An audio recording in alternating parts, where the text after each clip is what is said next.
Well, here we are again with my 56 oval. I'm continuing to do some removal of components. I pulled out the windows. The driver's side rear window here has no rust around the edges of it at all. It's actually in really good shape. The oval, there's a little bit of buzziness along here that can be cleaned up. That's not too big of a deal. It doesn't need any welding.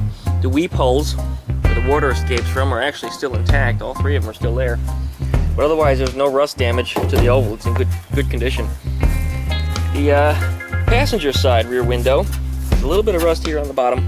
There's one little hole. I can clean that up and just plug that. And in this here, I can go ahead and clean this up and build up some weld on that and get that fixed too. It looks still crumbling underneath my fingers. But yeah, with a little donor piece, I can fix that in there. That's no problem. All the rest of it is all surface rust. So the windows are in pretty good shape over here.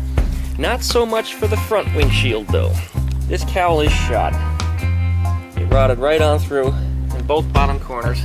The driver's side much worse than the passenger side because the entire A-pillar is actually on its way out. Oh, there you go.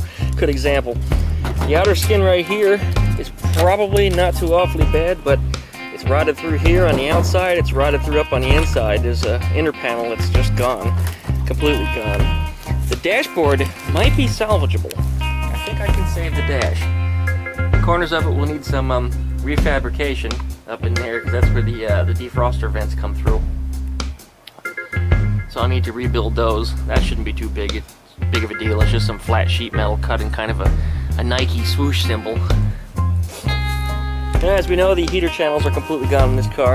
And what I did notice this morning was that the bolts for the floor pan are still in the floor pan flange with the nuts still attached to it from the heater channel. So the heater channel rotted out around the nuts.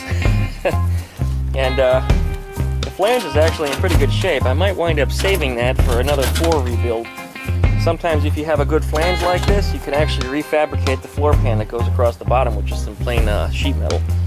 I've done that for a couple of floor pans, and in fact, I'll be doing a video update on another car that I just did that to a few weeks ago. But that's my 56 oval, and she's a mess.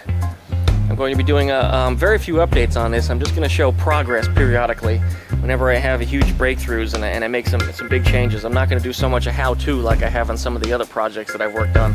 You guys have seen me do it before. I don't think I need to show you again. But you'll be seeing this as it comes along. So stay tuned.